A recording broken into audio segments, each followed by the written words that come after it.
இறைவனுக்கே மகிமை உண்டாவதாக. அன்பு வணக்கங்கள். நான் தேவா சுப்பிரமணியம். இன்றைய சிந்தனை பைபிள் பொய். இயேசுவின் இரத்தம் ஜெயம் இல்லை. பைபிள் பொய் அப்படின்னா பைபிள் எப்பயுமே உண்மைதான். நம்ம தான் பைபிள் கிட்ட பொய்யா இருக்கோம். பைபிளில் இருக்க எல்லாமே சத்தியத்தை கொண்டு ஞானவான்களுக்கு இறக்கப்பட்டது. ஆனால் நம்ம பைபிள் படி படிக்கிறோமா அப்படின்னா, இல்லை பைபிளை புரிஞ்சுக்கிட்டோமா, எல்லா வசனங்களுக்கும் ஆனால் அர்த்தம் நம்மளுக்கு தெரியுமா அப்படின்னா இல்லை. நமக்கு சில வழிமுறைகள் காட்டப்பட்டிருக்கு, அதை நம்ம பின்பற்றுறோம். நமக்கு சபைகள் அறிவித்த வழிகளை, சட்டதிட்டங்களை, கட்டளைகளை கடைப்பிடிக்கிறோமே தவிர பைபிளை நம்ம கடைப்பிடிக்கிறது இல்லை. நம்ம அதை பொய்யாக தான் வச்சிட்ருக்கோம். ஆனால் பைபிள் இந்த வாழ்க்கைக்கு தேவையான அனைத்து உண்மைகளையும் வெளிப்படுத்தக்கூடிய புனித நூலாக தான் இருக்குது. பைபிள் அப்படின்னா என்னன்னா, பைனா 2, நீங்களும் கர்த்தரும். ஆனால் நடுவில் நம்மளுக்கு போதிக்கிறதுக்கு நிறைய பேர் வந்துடுறாங்க. நீங்கள் கர்த்தர் கூட பேசுகிறதுக்கோ இல்லை அவர் சொன்னதை புரிஞ்சுக்கிறதுக்கான வாய்ப்பை அவங்க எடுத்துக்கிறாங்க. இங்கே போதிக்கிறவங்க மேலே தப்பு சொல்லவோ இல்லை அவங்க தப்புன்னு சொல்லவோ நான் பேசலை. நம்ம தப்பு அப்படின்றதுக்காக பேசுகிறேன். பைபிள்னால் நீங்களும் கர்த்தரும். அவர் உங்களுக்கு உள்ளே பேசிக்கொண்டிருக்கும் உள் உணர்வுகள் தான் பைபிள். புரியுதுங்களா? பைபிளை நம்ம கையில் நிறைய நேரம் வச்சுருக்கிறதுனாலையோ, இல்லை நம்ம தூங்கும்பொழுது பக்கத்துலேயே வச்சுருக்கிறதுனாலையோ, இல்லை ஞாயிற்றுக்கிழமைகளில் அதை சுமந்து கொண்டு செல்வதாலேயோ பைபிளால் உங்களுக்கு எந்த பயனும் இல்லை. பைபிளை போல உங்கள் வாழ்வு மாற வேண்டும். பைபிளை போல உங்கள் மனம் மாற வேண்டும். பைபிளை போல உங்கள் உள்ளம் மாற வேண்டும். அப்போ தான் பைபிள் உண்மையாக இருக்குமே தவிர, அது வரைக்கும் அது உண்மைதான், நம்ம அதை பொய்யா பயன்படுத்திட்டு இருப்போம்.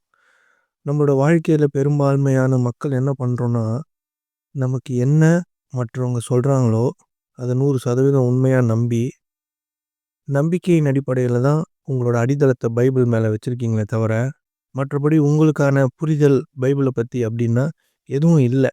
சொல்லி கொடுத்துருப்பாங்க, இன்னும் சொல்லுவாங்க. ஏதாச்சும் வேத விளக்கங்களை அவங்களுக்கு சொல்ல முடியுமான்னு பார்த்தா, அவங்க இஷ்டத்துக்கு அவங்களுக்கு தெரிஞ்சதை, அவங்களுக்கு புரிஞ்சதை வித்தியாசமான வாய்ஸ் மாடுலேஷனில் உங்களோட மனதை அவங்க கட்டுப்படுத்துகிறாங்க. வேறு ஒன்றும் இல்லை. உங்களுக்கு நிறைய துன்பம் இருக்குன்னா துன்பம் சரியாயிடும்னு சொல்லுவாங்க, அவ்வளோதான். மற்றபடி பைபிள் உங்களுக்கு போதிக்கிறாங்களான்னா, அதில் இருக்கிறத அப்படியே படிப்பாங்க, கர்த்தர் உங்களுக்கு உதவுவார்னு சொல்லுவாங்க, எல்லாம் சொல்லுவாங்க. அது அவங்களோட வேலை.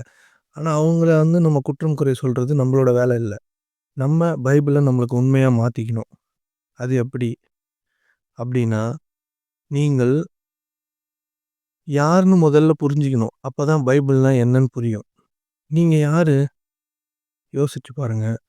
உங்களுக்குள்ளே என்னெல்லாம் இருக்குதுன்னு யோசிச்சு பாருங்கள். உங்களுக்குள்ள எண்ணம் இருக்கிறது, எண்ணங்கள் இருக்கிறது. உங்களுக்கு உடம்பு மட்டும்தான் தெரியுது. உங்களுக்குள்ள எண்ணம் வருது, கோபம் வருது, அழுகை வருது, சிரிப்பு வருது, சந்தோஷம் வருது. இதெல்லாம் வந்துக்கிட்டே இருக்குது. இதெல்லாம் எங்கேருந்து வருது, இதெல்லாம் யாருக்கு வருது அப்படின்னு நீங்கள் உங்களை புரிஞ்சிக்காத வர, உங்களை நீங்கள் கவனிக்காத வர உங்களுக்கு பைபிள் பொய் தான். நீங்களே யோசிச்சு பாருங்கள். பைபிள்னால் நீங்களும் கர்த்தரும் எப்படி இருக்க முடியும், எப்போ இருக்க முடியும் அப்படின்னா, நீங்கள் இந்த உடம்பு தான் நீங்கள் நினச்சிட்டு இருக்க வரையும் உங்களுக்கு பைபிள் பொய் தான். இந்த உடம்புக்குள்ளே நிகழ்கிற எல்லாத்தையும் நீங்கள் கவனித்து பார்த்தீங்கன்னா, உங்களுக்குள் கர்த்தர் இருப்பதை நீங்கள் அறிய முடியும். இறைவனின் சாயலில் படைக்கப்பட்ட நீங்கள் கர்த்தரோடு இருப்பதை உணர முடியும். ஆனால் உங்களை நீங்கள் கவனித்து பார்க்கணும். உங்களுக்குள்ளே என்னதான் அப்படி நடந்துகிட்ருக்கு. கோபம் வருது, எங்கேருந்து வருதுன்னு தெரியல, யாருக்கு வருதுன்னு தெரில. கோபம் வந்தோடனே நீங்கள் ஆக்டிவேட் ஆகிடுறீங்க, கோவப்படுறீங்க. சந்தோஷம் வந்தோடனே ஆக்டிவேட் ஆகிடுறீங்க, சந்தோஷப்படுறீங்க. இதெல்லாம் எங்கேருந்து வருது, யாருக்காக வந்தது, இதெல்லாம் நீங்கள் செய்யணுமா அப்படின்னு உங்களுக்கு எதுவுமே தெரியாது. நீங்கள் பைபிள திறப்பீங்க, படிப்பீங்க. ஏதாச்சும் ஒரு வசனம் உங்களுக்கு ஏதுவா வந்துருச்சுன்னா சந்தோஷப்படுவீங்க. இல்ல உங்களுக்கு ஆப்போசிட்டா வந்துருச்சுன்னா வருத்தப்படுவீங்க. அதே போல தான் நீங்க பைபிள பயன்படுத்திக்கிட்டே இருக்கீங்களே தவிர, நீங்க யாரு? உங்களுக்குள்ள என்ன இருக்கு? மனம்னு ஒண்ணு இருக்கு. மனம் எதுக்காக? கண்ண மூடுனா கற்பனை செய்ய முடியுது. கண்ண மூடினா காட்சிகள உருவாக்க முடியுது. இந்த சக்திகள்லாம் எதுக்காக கடவுள் நம்மகிட்ட குடுத்துருக்காரு? நம்பள பத்தி ஆராயறது தான் நீங்க பைபிள உண்மையா புரிஞ்சுக்கிறதுக்கான வழி. வெளியில இருக்கிற கோயில் உங்கள் உடல் தான். கோயிலுக்கு அதாவது சர்ச்சுக்கு செல்லுங்கள் அப்படின்னு சொன்னா, நீங்கள் உங்களுக்குள்ளே செல்லுங்கள். உங்கள் மனதை ஆராயுங்கள் தான் அர்த்தமே தவிர, கட்டிடங்களுக்கு செல்லுங்கள்னு அர்த்தம் இல்ல. நம்ம இவ்வளோ நாளா கட்டிடங்களுக்குள்ள செல்றோம். உங்க வாழ்க்கை என்னவா மாறியிருக்கு அப்படின்னா, நீங்க தான் அதுக்கான அத்தாட்சிகள பார்த்துக்கணும். நம்பளும் எல்லா ஓய்வு நாளையும் தவறாம கட்டிடங்களுக்குள்ள சென்று கடைப்பிடிக்கிறோம். ஆனா உண்மையா பைபிள் சொல்ற சர்ச் வந்து நாம் நமக்குள்ளே செல்வது தான். வெளியே செல்வது இல்ல. புரியுதுங்களா? உங்களுக்கு உடல் இருக்கு. உடலுக்குள்ள நெறைய நிகழ்வுகள் நடந்துகிட்டே இருக்கு. எண்ணங்களாகவும், மகிழ்ச்சியாகவும், உணர்வுகளாகவும், உணர்ச்சிகளாகவும் நெறைய விஷயங்கள் நிகழ்ந்துகிட்டே இருக்கு. அதெல்லாம் என்னவா இருக்கும்னு உங்களுக்கு புரியலையா? கர்த்தர் எங்க இருப்பாரு? வெளியில இருப்பாரா? உள்ள இருப்பாரா? யோசிச்சு பாருங்க. உங்களே நீங்க கேட்டு பாருங்க. இவ்வளோ நாள் நம்ப நெறைய சபைகளுக்கு போயிருக்கோம். நெறைய போதனைகள கேட்டுருக்கோம். எல்லாம் கேட்டுருக்கோம். என்ன உங்கள் வாழ்வில் மாற்றம் அடைந்தீர்கள்? கர்த்தரை சந்தித்தீர்களா? இல்ல கர்த்தர் எங்க தான் இருக்காருன்னு புரிஞ்சுக்கிட்டீங்களா? எதுவும் இல்ல. நம்ம பாட்டுக்கிட்டு நம்மளோட ஓட்டத்த ஓடுறோம். ஒரு நாள் லீவ்ல நம்ம போறோம். கையில பாரங்களை சுமப்பது போல பைபிள சுமந்துட்டு, அது என்ன சொல்ல வருது? அது என்னது? அப்படின்னு கூட தெரியாம, யாரோ சொல்றத கேட்டுக்கிட்டு, அதுதான் இது அப்படின்னு புரிஞ்சுகிட்டு, பைபிள நம்ம பொய்யா நம்ம தான் வச்சுக்கிட்டு இருக்கோம். ஆனா அது உண்மையா தான் இருக்கு. பைபிளைப் போல நீங்கள் மனம் மாறாத வரை, பைபிளை உங்கள் வாழ்வாக மாற்றாத வரை, அது உங்களுக்கு பொய் தான். புரியுதுங்களா? இயேசுவின் ரத்தம் ஜெயம் கிடையாது அப்டின்னா, எல்லாரும் இயேசுவின் ரத்தம் ஜெயம், இயேசுவின் ரத்தம் ஜெயம் அப்டின்னா என்னதுன்னு உங்களுக்கு தெரியாது. எல்லாரும் சொல்ல வேண்டியது தான் இயேசுவின் ரத்தம் ஜெயம். யாராச்சும் இயேசுவின் ரத்தத்த பார்த்துருக்கீங்களா? அப்டின்னா, இல்ல. எல்லாரும் சொல்றாங்கன்னு நம்மளும் சொல்றோம். எல்லாருக்கும் கத்துக் கொடுக்கப்பட்டத நம்மளும் பயன்படுத்திக்கிறோம் அவ்வளோதான். அது சொன்னா நல்லா இருக்கும்னு சொல்லுவாங்க. இது சொன்னா காரியம் சித்தி ஆகும்னு சொல்றாங்க. அதனால இயேசுவின் ரத்தம் ஜெயம். இயேசுவின் ரத்தம் ஜெயம்னா, நீங்க இயேசு எங்கேயோ வெளியில இருக்காருன்னு நெனச்சுட்டு இருக்கீங்க. அப்டி இல்ல. உங்க 2 கைகள ஹரிசாண்டலா சைட்ல நீட்னீங்கன்னா, நீங்க தான் சிலுவை. உங்க 2 கைய நீங்க ஹரிசாண்டலா மேல கைய தூக்கக்கூடாது. சைட்ல 2 கைய நீட்னீங்கன்னா, சிலுவை மாரியே உங்க உடல் இருக்கும். நீங்க தான் சிலுவை. சிலுவையில அறையப்பட்டிருக்கும் உங்களுக்குள்ள ஒண்ணு இருக்கு பார்த்தீங்களா? உங்களுக்கு எண்ணங்கள்லாம் வருது. யாருக்கு வருது? உள்ளுக்குள்ள ஒருத்தர் இருக்காங்கல்ல. அவங்க யாரு? இப்ப நான் செத்து போயிட்டேன் அப்டின்னா, எனக்குள்ள ஒண்ணு இருந்தது. அதுதானே இல்லாம போயிடுச்சு. அதனால என் உடம்புல எதுவுமே ஆடாம, அசையாம இருக்கு. அதனால நான் செத்து போயிட்டேன்னு டிக்ளேர் பண்றீங்க. அப்டிதானே? அப்ப எனக்குள்ள ஒண்ணு இருந்ததுல்ல. இறைவனின் சாயலில் படைக்கப்பட்ட ஒண்ணு உள்ள இருந்தது பார்த்தீங்களா? ஆன்மாவோ, ஏதோ ஒண்ணு இருந்தது. அது வெளிய போயிருச்சு. அதனால தானே நான் செத்துட்டேன்னு டிக்ளேர் பண்றாங்க. நீங்கள் உங்களுடைய 2 கைகளை ஹரிசாண்டலா சைட்ல நீட்னீங்கன்னா, நீங்கள் தான் சிலுவை. உங்களுக்குள் அறையப்பட்டிருக்கும் ஆன்மா தான் இறைவனின் சாயலில் படைக்கப்பட்ட நீங்கள்.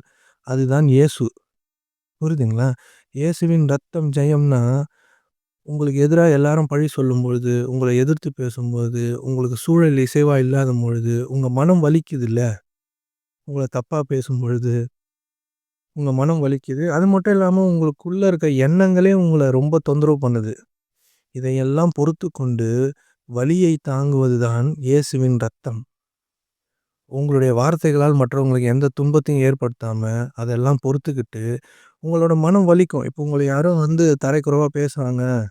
நீங்க சரி கிடையாது. நீங்க இந்த மாரி பண்ணிட்டீங்க. ஆனா நீங்க செய்யாத குற்றத்த சொல்றாங்க. இல்ல நம்ம குடும்பத்திலேயே நெறைய பழி சொற்கள் நம்ம மேல வரும். நீங்க சரி கிடையாது. நீங்க எதுவுமே செய்யறது கிடையாது. நீங்க சரியா சம்பாதிக்கல. என்ன ஒழுங்கா பார்த்துக்கல. பல வாக்குவாதங்கள், சண்டைகள் எல்லாம் வரும்பொழுது, மனவலி ஏற்படுதுல்ல. அந்த மனவலி தான் இயேசுவின் ரத்தம். அந்த ரத்தம் கண்ணுக்கு தெரியாது. உங்களோட மனம் எங்க இருக்குன்னு உங்களால கண்டுபிடிக்க முடியாது. உங்களுக்கு வலிக்குதுல்ல, அத பொருளா மாத்தி காமிக்க முடியாது. அந்த வலி தான் இயேசுவின் ரத்தம். உங்களோட எண்ணங்களே உங்கள துன்புறுத்துறதாவும், உங்கள இச்சைக்கு கொண்டு போறதாவும் இருக்குது. புரியுதுங்களா? உங்களுடைய எண்ணங்கள நீங்கள் பொறுத்துக்கொள்வதும், அந்த வலிய தாங்குவதும் தான் இயேசுவின் ரத்தம். அதெல்லாம் நீங்க பொறுத்துக்கிட்டீங்கன்னா தான், உங்களுடைய வாழ்க்கை ஜெயமா மாறுமே தவிர, ஏதோ இயேசுவின் ரத்தம் ஜெயம், நம் பாவங்களுக்காக இயேசு மரித்தார்னா, ஆமா, உங்களுடைய மனதின் பாவங்களுக்காக நீங்க அத நிராகரிச்சுட்டு, உங்க மனத கவனிச்சுட்டு, நல்வழியில பைபிள் காட்டுற வழியில நீங்க நடந்தீங்கன்னா தான், நீங்கள் இயேசு கிறிஸ்துவாக உயிர்ப்பிக்கவே முடியும். 2வது பிறப்பு உங்களுக்கு அப்பதான் வரும். அதுவரைக்கும் நம்ம விளையாடுறதெல்லாம் ஒரு விளையாட்டு தான். நம்ம போற இடங்களுக்கெல்லாம் ஒரு விளையாட்டு தான். நீங்களே யோசிச்சு பாருங்க. நம்ம இவ்வளோ நாள் கட்டிடங்களுக்கு சென்றிருக்கோம். என்ன பண்ணியிருக்கோம்? பெருமைய நிலைநாட்டியிருக்கோம். புது புது ட்ரெஸ்ஸ போட்டுன்னு போயிருக்கோம். மற்றவங்க பார்ப்பதற்காக நம்ம காமிச்சிருக்கோம். அவ்வளோதான். மற்றபடி பைபிள ஏதாச்சும் உயர்த்தி பிடித்தோமா? இல்ல கர்த்தருக்காக ஏதாச்சும் சேவை பண்ணோமா? அப்டின்னா, கர்த்தருக்கு சேவை செய்தலே உங்களை நீங்கள் பராமரித்துக் கொள்றது தான் இருக்கு. உங்கள் மனதை கவனித்தல் தான் இருக்கு. உங்கள் எண்ணங்களை சீர்படுத்துறது தான் இருக்கு. மற்றவங்களோட கோபத்தை தாங்குவதில் தான் இருக்குது. மற்றவங்களோட பொறுத்துக்கொள்ளாத தன்மையை தாங்குவதில் தான் இருக்குது. மற்றவங்களுடைய ஏச்சு பேச்சுக்களை பொறுத்துக்கொள்வதில் தான் இயேசுவின் ரத்தம் ஜெயமாக மாறும். அதுவரைக்கும் நீங்க வாய் வழியா இயேசுவின் ரத்தம் ஜெயம்னு சொல்லிட்டு கோவப்பட்டுன்னு, வெறுப்பாயின்னு, மத்தவங்க மேல பொறாமப்பட்டுன்னு, குறை பேசின்னு, இதெல்லாம் உங்கள பைபிள பழம் பயன்படுத்துறவங்களா மாட்டுமே தவிர, பைபிள் உங்கள் வாழ்வாக மாறாது. உங்களுக்குள் அறையப்பட்டிருக்கும் ஆன்மா தான் இயேசு. அது வலிய தாங்கணும். அப்பதான் அன்புன்ற பாதைக்கு அதால முடியும். மட் நீங்க மற்றவங்க உங்களுக்கு என்ன செய்யணும்னு நெனைக்கிறீங்களோ, அத நீங்க மத்தவங்களுக்கு செய்யுங்கன்னு பைபிள்ல சொல்லப்பட்டிருக்கு. அதான் கோல்டன் ரூல். அந்த மாரி நம்ம என்னைக்காச்சும் நடந்துக்க முடியுமா? இல்ல நடந்துப்போமா? அதுக்கு நீங்கள் வலியை பொறுத்துக்கொள்ள வேண்டும். வலியை தாங்க வேண்டும். இயேசுவின் ரத்தத்தை சிந்த வேண்டும். நீங்க இயேசுவின் ரத்தம் ஜெயம், இயேசுவின் ரத்தம் ஜெயம்னா, இயேசு எவ்வளோ உயர்வானவரு. அவரு ரத்தம் சிந்த வச்சுன்னு தான் இருக்கும் எல்லா கட்டிடங்களுக்குள்ளயும். எல்லா சிலுவையிலயும் அவர அறைய விட்டு, ரத்தம் சிந்த சிந்த தான் நம்ம போய் பரிதாபத்தோட தான் இயேசுவ போய் பார்க்குறோமே தவிர, ஒரு மகிழ்ச்சியோட பார்க்கறது இல்ல. புரியுதுங்களா? பரிதாபத்தின் கடவுளாக தான் இயேசுவ சித்தரிக்கிறோம். இயேசு வெளியிலலாம் கிடையாது. எல்லாரும் இயேசு தான். உங்கள் சிலுவையில் உங்கள் உடலுக்குள் அறையப்பட்டிருக்கும் ஆன்மாவே இயேசு தான். அந்த ஆன்மா இயேசு கிறிஸ்துவா மாறணும் அப்டின்னா, கிறிஸ்து உணர்வுல நிலை பெறணும் அப்டின்னா, கிறிஸ்துனா ஒண்ணும் இல்ல, முழுமையான அன்பு. நீங்கள் அன்பாக மாறணும் அப்டின்னா, நீங்கள் எல்லாவற்றையும் பொறுத்துக்கொள்ள வேண்டும். பொறுத்துக்கணும். வார்த்தைகளை வைத்து உங்களுடைய நீதிய பேசுறதோ, உங்களுடைய நியாயத்த பேசுறதோ இங்க வேல இல்ல. மொத்தமா பொறுத்துக்குனா, நீங்க மத்தவங்கள பொறுத்து பாருங்க. மனம் வலிக்கும். அதுதான் இயேசுவின் ரத்தம். அதாவது பொருள் இல்லாத ரத்தம் அது. வலிக்கும். அதாவது ரத்தம் சிந்துறத விட பயங்கரமா வலிக்கும். சிலுவையில் அறையப்பட்டிருக்கும் நீங்கள் வலியை தாங்கணும். அப்பதான் உங்களுடைய ஆன்மா வலியை தாங்கி ஜெயத்துக்கு கொண்டு போகும். ஜெயம் என்றால் என்னன்னா, முழுமையான அன்பில் உங்களை சரணடைய வைக்கும். புரியுதுங்களா? மற்றபடி நீங்க வந்து பைபிள புரட்டி, புரட்டி வசனங்களை ஓதி நீங்க அத மனப்பாடம் செய்து மத்தவங்களுக்கு ஜெபம் பண்றேன்ற ஜெபம் அப்படின்றதெல்லாம் பண்ண முடியாது நம்மளால. நீங்கள் உணர்வு நிலைக்கு சென்ற பிறகு, இயேசு கிறிஸ்துவின் உணர்வு நிலைக்கு நீங்கள் சென்ற பிறகு செய்யக்கூடியது தான் ஜெபம், பிரார்த்தனைலாம். ஜெபம் என்பது வார்த்தைகளால் நாம் கூறித் திரிவது அல்ல. வார்த்தைகள் பயன்படாத ஒரு நிலை இருக்கிறது. அது இயேசு கிறிஸ்துவின் உணர்வு நிலை. நீங்க எல்லாரும் அதுக்கு முடியும். புரியுதுங்களா? பைபிள் இருக்குது அப்படின்றதுனால, அத புரட்டி பார்த்தோ, இல்ல அத படிச்சோ, மற்றவங்களுக்கு சொல்லியோ, நீங்க இத வெளிப்படுத்தலாமே தவிர, உண்மையான வெளிப்பாடு இன்னும் வரவே இல்ல. நம்ம கட்டிடங்களுக்கு போயிட்டு, ஏதோ சொல்றத கேட்டுன்னு, சிரிச்சினோ, இல்ல 1 ஹவரோ, 2 ஹவரோ நம்மள என்டர்டெயின்மென்ட் பண்ணிட்டு வர்றது பேரு ஓய்வு நாளைய கடைபிடிப்பது இல்லை. இதெல்லாம் லேசா புரிஞ்சுங்க. நான் சொ உங்களுக்குள்ள ஒண்ணு இருக்குதுல்ல, அது என்னவா இருக்கும்? அதுதான் இயேசு. அதை நீங்கள் வலியை தாங்கி, மற்றவர்களை பொறுத்து, உங்களை கவனித்து, உங்கள் எண்ணங்களை சீர்படுத்தி, உங்களை இறைவனிடத்தில் பொறுப்பேற்படுத்தி, மொத்தமா உங்கள இறைவனிடம் கையளித்த பிறகு, நீங்கள் இயேசு கிறிஸ்துவின் உணர்வு நிலைக்கு மாற்றப்படுவீர்கள். 2வது பிறப்பு உங்களுக்காக கிடைக்கும். இயேசு கிறிஸ்து வருவாரு, நம்மளெல்லாம் கூட்டு போவாரு. எவ்வளோ நாள் ஆகும் வர்றதுக்கு? டக்குன்னு வரமாட்டாரா? பரலோக சாம்ராஜ்யம் எங்க இருக்கிறது? எங்கேயோ வேற எங்கனா இருக்குமா? அது ஃப்ளைட் புடிச்சு போணுமா? அப்படிலாம் இல்ல. நம்மள சுத்தியே இருக்குது. நம்மளுக்குள்ளயும் இருக்கு, நம்மளுக்கு வெளியவும் இருக்கு. புரியுதுங்களா? நம்மள மேனிபுலேட் பண்றாங்க. நம்மள அப்படியே ஒரு கூட்டமா மாத்துறாங்களே தவிர, உண்மையான வேதத்த நமக்கு அறிவிக்க மாட்றாங்க. எல்லாரும் அவர்களுக்கு தேவையான கூட்டத்தை அதிகரிப்பதிலும், அவங்களுக்கு தேவையான பொருட்களையும், அவங்களுக்கு தேவையான கட்டிடத்தை வளர்த்துக் கொள்வதிலும் தான் கவனமா இருக்கிறாங்களே தவிர, யாரும் இயேசு கிறிஸ்துவுக்கு சேவை செய்றது இல்ல. இயேசு கிறிஸ்துவ அவரு சிலுவையில் அறையப்பட்ட ஸ்டாச்சு தான் நம்ம எல்லா கட்டிடங்களுக்குள்ளேயும் வச்சிருக்கோம். சிலரு அவர நிராகரிக்கிறாங்க. வெறும் சிலுவைய மட்டும் பயன்படுத்திக்கிறாங்க. இருக்கட்டும். அவங்கவங்களுக்கு புடிச்சத அவங்கவங்க செய்றாங்க. ஒரு சிலர் சிலுவைய பயன்படுத்துறாங்க. ஒரு சிலர் வெறும் பைபிள மட்டும் பயன்படுத்துறாங்க. இதெல்லாம் எதுக்கு பண்றோம்னு நீங்களே கேட்டு பாருங்க. என்ன இதெல்லாம் நம்ம பண்றோம்? இத ஒத்துக்க மாட்றோம். இத ஏத்துக்கிறோம். இதெல்லாம் என்ன? நீங்க மாறுனீங்களா இல்லையா? உங்க சிலுவையில இருக்க இயேசுவ நீங்க இயேசு கிறிஸ்துவின் உணர்வு நிலைக்கு மாற்றுனீங்களா இல்லையா? யோசிச்சு பாருங்க. நம்பளும் எவ்வளோ காரியங்கள் செய்றோம். நன்மையான காரியங்கள் செய்றதா நம்மளே நெனச்சுக்கிறோம். காலையில எழுந்து பைபிள் படிச்சா நல்லதுன்றோம். என்ன நல்லது உங்க வாழ்வில் நிகழ்ந்ததுன்னு சிந்திச்சு பாருங்க.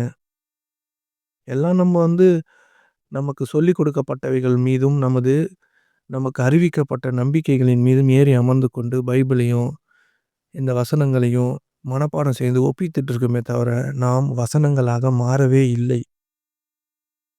கூட்டமா அதாவது சர்ச்சுக்கு வரவங்களோட சர்ச்சோட எண்ணிக்கை அதிகமா இருக்கு. புரியுதுங்களா? இதெல்லாம் சிந்திச்சு பாருங்க. இயேசுவின் ரத்தம் ஜெயம் என்பது நீங்கள் உங்கள் உடலுக்குள் இருக்கும் உங்கள் ஆன்மாவில் நிலை பெற்று, அதுக்கு நிலை பெறதுக்கு என்ன பண்ணணும்? பொறுமையா இருக்கணும், சாந்தம் சமாதானத்தை பேணணும், அமைதியை பாதுகாக்கணும், மற்றவர்களின் பழி சொல்ல பொறுக்கணும், உங்களோட மன இச்சைகளை கவனித்து சரி செய்யணும். இதெல்லாம் உங்களுக்கு வலிக்கும். அந்த வலியை தாங்கிறது தான் இயேசுவின் ரத்தம் ஜெயம். பைபிள கையில சுமப்பதாலோ, இல்ல பேக்ல வச்சுன்னு சுமப்பதாலோ, பைபிள் உண்மையாக போறது இல்ல. நீங்கள் உங்களுக்குள் இருக்கும் இறைவனின் சாயலில் படைக்கப்பட்ட உங்களை இயேசு கிறிஸ்துவின் உணர்வு நிலைக்கு மாற்றாத வரை பைபிள் பொய்தான். நல்லது. இறைவன் போதுமானவன்.